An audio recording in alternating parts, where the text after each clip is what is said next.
할렐루야. 시편 77편 말씀 함께 나누겠습니다. 시편 77편은 하나님의 도우심을 구하는 찬양입니다. 하나님의 도우심을 구하는데 맨 처음 우리가 기억해야 될 게 뭐냐? 77편 1절에 보면 내가 내 음성으로 하나님께 부르짖으리니 하나님께서 내 음성으로 부르짖으면 내게 귀를 기울이시리로다 했습니다. 내가 하나님께 기도하면 하나님 늘 내 기도를 들으신다 이렇게 처음에 생각을 했는데, 이게 이제 시작이죠. 생각을 했는데 2절에 나의 환난 날에 내가 주를 찾았으며 밤에는 내 손을 들고 거두지 아니하였으며 내 영혼이 위로받기를 거절하였도다 했습니다.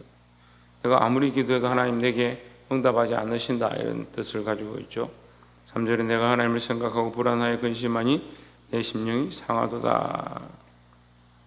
그러니까 우리가 다른 것보다 하나님께 부르짖고 기도하는데 하나님 응답하지 않는 거 이 참 큰일이죠. 이것만큼 큰일이 없습니다. 다시 말하면 우리가 하나님과 영적 관계를 잊어버리고 믿음을 잊어버리는 것, 그거보다 큰 문제가 없다라는 거죠. 여러분, 하나님과의 관계, 하나님과 영적 교제를 회복하시기를 주의 이름으로 축원합니다. 영적 교제를 하고 있는 사람, 영적 관계가 회복되어진 사람들은 더 깊이 들어가고, 우리가 하나님을 알면 알수록 그게 멈추는 게 아닙니다. 근데 좀 우리가 이게 희한한 게 자꾸 멈춰요. 우리도 이제 여름 행사하고 또 수련회하고 이제 성경학교하고 이렇게 여러 가지 준비하고 있는데, 그 할 때는 막 열심을 가지고 합니다. 근데 시간이 지나면 다 잊어버리는 그런 모습들을 허다하게 봅니다. 멈추는 것이 아니라 계속해서 나아가야 되고 점점 더 깊은 관계 가운데 들어가야 된다라는 겁니다. 사랑하는 성도 여러분, 우리가 무엇보다 하나님과의 관계를 중요시하고 하나님과 영적 교제를 회복할 수 있는 그 중심을 하나님 앞에 더 가까이 갈 수 있는 저와 여러분 되기를 주의 이름으로 축원합니다. 두 번째 나눌 말씀은 6절에 밤에 한 나의 노를 기억하여 마음에 묵상하며 심령이 공부하기를. 7절에 주께서 영원히 버리실까 다시는 은혜를 베풀지 아니하실까.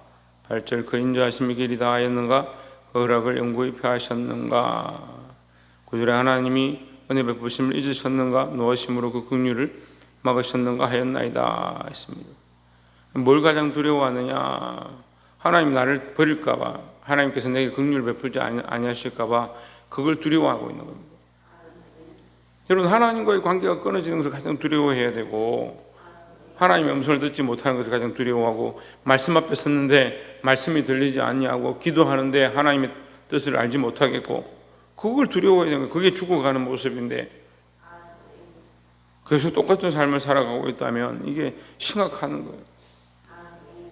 세상에서 아무리 우리가 만족함을 얻고 세상의 많은 것들을 우리에게 채워짐을 받는다 하더라도, 먹고 마시는데 지장이 없고 살아가는데 아무 어려움이 없다 하더라도, 하나님께서 우리를 버리신 것 같고 하나님의 음성과 하나님의 뜻을 보지 못하고 은혜를 잊어버린 백성이 무슨 소망이 있냐는 거예요. 여러분, 이 하나님 앞에 하나님과의 관계가 무너질까, 하나님 버리실까, 하나님의 긍휼을 구할 수 있는 저와 여러분 되기를 소망합니다. 그래서 이것 또한 우리가 할 수 있는 게 아닙니다. 우리는 하나님 능력이 없습니다. 우리가 할 수 없습니다. 하나님 도와주십시오. 기도의 제목 가운데 하나가 되어야 합니다. 하나님과의 관계, 살아계신 하나님을 만나는 것, 하나님 우리를 버리지 말아 주시옵소서 이렇게 기도하는 시편 기자의 모습처럼 우리 또한 이 관계와 하나님의 긍휼을 구할 수 있는 자리 가운데 나아가기를 주의 이름으로 축원합니다.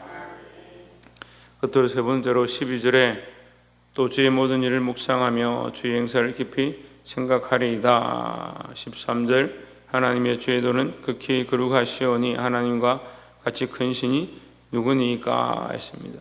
무슨 말이냐면 과거에 하나님이 행하신 일을 내가 기억하겠다. 그러니까 다시 말하면 뭐요? 첫사랑을 회복하겠다. 하나님이 행하셨던 것을 내가 돌아보고 기억해 보니까 하나님 물도 멈추게 하셨고 하늘에 비도 내리게 하셨고, 우리도 이 주의 백성을 그 바다로 건너게 하셨고 구원하셨고, 그 수많은 일들이 있더라. 그때 그 하나님, 그 행하셨던 하나님 지금도 살아계심을 내가 믿는다. 그래, 그 첫사랑을 회복하는 거죠. 은혜 있을 때, 하나님의 기름 부으심이 있을 때, 감동이 있을 때 그 자리 가운데로 나아가고 이 첫사랑을 회복하는 하나님과의 그 관계가 늘 회복되어지는 저와 여러분 되기를 소망합니다. 14절에 주는 기사를 행하신 하나님이시라 민족들 중에 주의 능력을 알리시고 15절에 주의 팔로 주의 백성 곧 야곱과 요셉의 자손을 구속하셨나이다 했습니다. 이 이후의 말씀이 다 그런 말씀이에요. 16절에 하나님이여 물들이 주를 보았나이다. 물들이 주를 보고 두려워하며 기쁨도 진동하였고 했습니다.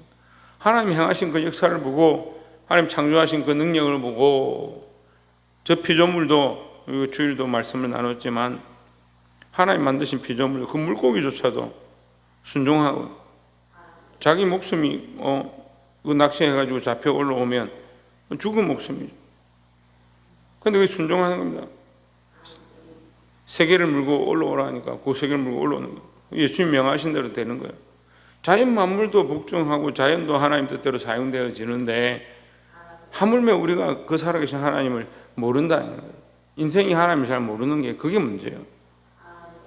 인생이 오히려 지각이 뛰어나고 생각이 많고 감정이 있고 영과 혼과 육이 분명하기 때문에 오히려 더 하나님을 알고 하나님 살아계셔서 우리를 이렇게 만드셨구나 그걸 깨달아야 되는데 인생이 영과 혼과 육이 있어서 분명하게 더 어떻게 하냐 자기를 더 사랑하는 거예요. 자기밖에 모르는 거예요.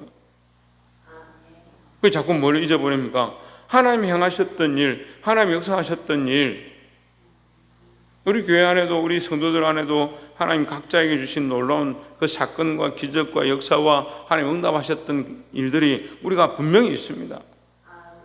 근데 그 사랑의 관계 하나님께서 응답하셨던 그 사실들을 자꾸 뭡니까? 희석해 가는 거예요. 왜요? 현실 당장 눈앞에 현실이고 당장 내 몸이 중요하고 내 몸과 영과 혼에 집중하니까 자기를 바라보면요 하나님을 알 수 있는 자가 되어야 하고 자식들을 바라보면 하나님의 살아계심을 더 알 수 있는 자가 되고 자연 만물을 바라보면 하나님 역사하시고 하나님 창조하셨음을 더 찬양할 수 있는 그런 자들이 되시기를 주의 이름으로 축원합니다. 말씀을 맺겠습니다. 오늘 시편 기자가 하나님과의 이 관계 하나님의 도우심에 대하여 기도하는데 그 도우심을 위하여 기도할 때 관계가 무너져 버리면 그 첫사랑을 잃어버리면 하나님 행하셨던 그 기적들을 기억지 못한다면 나는 버림받은 자 같지 않느냐 하나님 내게 응답하지 않으시면 이거 내가 아무리 기도해도 무슨 소용이 있느냐 그러니까 어떻게 하나님과 이 관계를 더 회복하기 원하고 하나님의 그 첫사랑 하나님 내게 허락하신 그 첫사랑을 잊어버리지 않기 원한다 이렇게 간구하는 이 찬양의 시를 기억하시고 우리도 또한 하나님 앞에 간절한 모습으로 늘 이 관계를 회복하고 하나님을 묵상하고 그 행하신 일을 찬양할 수 있는 저와 여러분 되기를 주의 이름으로 축원합니다. 기도하겠습니다.